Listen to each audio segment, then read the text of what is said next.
ang Ilonggo Daily Light from God's Word radio broadcast. Mayong aga dira sa hinubaan sa San Jose Sipalay City, Kaliling Kawayan, Mulubulo Kawayan, dira sa Kabankalan City, sa Daan Banwa, dira man sa Kamingawan, sa Kapi, sa Bantayan Bicag, diri sa Bayawan, Abyan. Kaupo ni Pastor Rizin Roy Kalumag nga naga-replay sining aton segment karon. Ang akon nga pagabasahon duha ka bersikulo diri sa naunang Korinto kapitulo 3 bersikulo 16 kag 17. Wala bala kamo makahibalo nga kamo templo sang Dios kag nga ang Espiritu sang Dios nagapuyo sa inyo? Kon ang bisan sino nga tao maglaglag sang templo sang Dios, ang Dios magalaglag sa iya, kay ang templo sang Dios balaan, kag ina nga templo amo man kamo. Kabay ang Ginoo magapakamaayo sa sini nga bahin sa balaan kasulatan kag sa imo man nga nagatanaw kag nga nagapamati sining aton segment karon. Isa sa mga kabangdanan ko nga may mga problema ang individual nga Kristohanon kag ang iglesia lokal sa diin madamo sa aton mga kauturan nahimo nga sakop o miyembro. Amo ini ang pagka-ignorante, ang pagka-walay ihibalo sa mga pagtulunan o kondoktrina na makita dira sa balaan kasulatan. Tungod kay sayop ang mga pagtudlok, hindi husto ang ginatuwag naton indoctrination. So importante agud nga mamahimo nga hamtong o mature ang mga Kristohanon. Kinanglan nga may kasayuran sila sa mga pagtulunan kag mga bersikulo o kon passages diri sa balaan kasulatan nga nagatudlo sa mga doktrina nga dapat kag kinahanglan hangpon sang individual nga Kristohanon. So, ignorance amo nang ginhambal diri ni Apostol Pablo. Kung imo usisahon ang 1 Corinthians, madamo sang mga phrases nga ginhambal ining know ye not o kon you do not know. Busa kinahanglan nga ang mga Kristohanon may ihibalogid sa mga pagtulunan diri sa balaan kasulatan. Isa sa mga kamatuoran nga dapat kilalahon kag hangpon sa mga Kristohanon amo ining the indwelling of the Holy Spirit. Ang pagpuyo, pag-istar sang balaan nga Espiritu sa kada tumulo. Ang tanan nga mga Kristohanon, meaning mga tao nga makasasala, nga naginulsol sang ilang mga sala, nagsalig o kung nagbaton sa kay Kristo Jesus, sila ginistaran, ginpuy-an sang balaan nga Espiritu. Kag ang pagpuyo sang balaan nga Espiritu, permanente. Hindi siya maghalin o kung magabiya sa kada tumulo. Kaya nagasiling diri sa Efeso 1:13, sa panahon ng isa ka tawo nagkakilala ka nagabaton sa kay Kristo Jesus, amo ini ang matabo.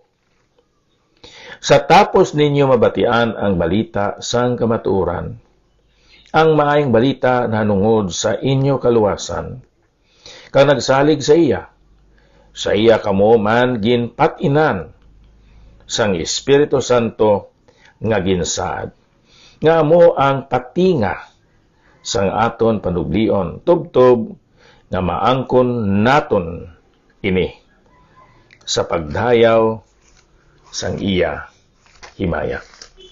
Kag nagasiling man sa Efeso 4:30 adyan, nagdugang si Apostol Pablo sa sining kamatuoran kag dili pagpasubua ang Espiritu Santo sang Dios. Nga sa iya pinat-inan kamo nga sa adlaw sang pagtubos. Ang Kristohanon, meaning ang tao nga naginulsol siya mga sala, kanagsalig sa kay Kristo Jesus, ginhatagan siya sang balahan nga Espiritu, subong patin, kag ina nga balahan nga Espiritu, nagapuyo, nagaistar, nagareside sa kada Kristohanon.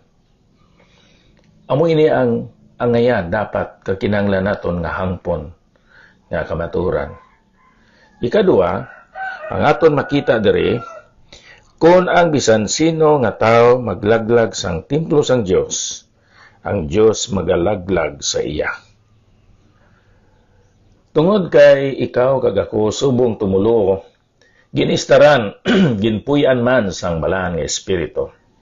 Ang bisan sino nga nagatinguha kag makahimo sa paglaglag, sinang puluyan sa balahan nga Espiritu nga amo ang lawas naton, siya pagalaglagon man sang Dios. So may proteksyon kita, subong nga mga Kristohanon. Ang proteksyon amo ang pasalig o kung saad, promisa sa aton Ginoo, nga si bisan sino nga magalaglag, sinang ginapuy-an, ginaistaran sa balahan ng Espiritu, meaning ang aton lawas, ang Ginoo man magalaglag sa iya. Siguro hindi siling nga mapatay man siya o pagapatyon siya, o kung sakalit siya magamasakit kag mapatay, kundi sa Dios nga napunan sang ihibalo kag kaalam kag gahom, amo ang magahukom sa iya. Busa, aton hangpon iniabyan nga sa uli nga bahin sining bersikulo 17, magkabuhi kita nga balaan. Kabuhi nga may pagkamatarong, may integrity, may honesty, may transparency. Tungod kay ikaw kag ako subong nga mga Kristohanon, ginistaran, ginpuy-an sang balahan nga Espiritu. Amoy ning kabangdanan abyan nga ang aton mga pagtulunan sa balahan kasulatan nagatudlo nga once you are saved, you are indeed saved forever.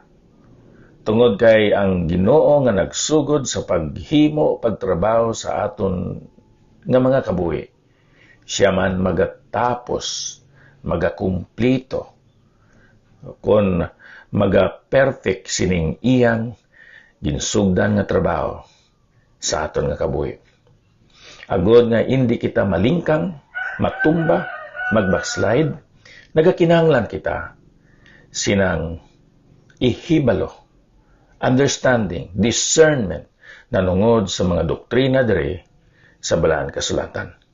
Kag isa sina amo nga ikaw kag ako ginaistaran, ginapuy-an sang balaan nga Espiritu. Subong nga at-in, timbre, kag pati nga o kung down payment nga kita balikan sang aton Ginoong Hesukristo, kay kuwao niya kita gikan sa sini nga kalibutan. Dios nga balahan amay namon, salamat sini nga kamatuoran. We are temples of the Holy Spirit. As individuals, we have the resident, no other than your Holy Spirit, who comforts us, intercedes for us. He is also our advocate, our helper, our teacher, our guide.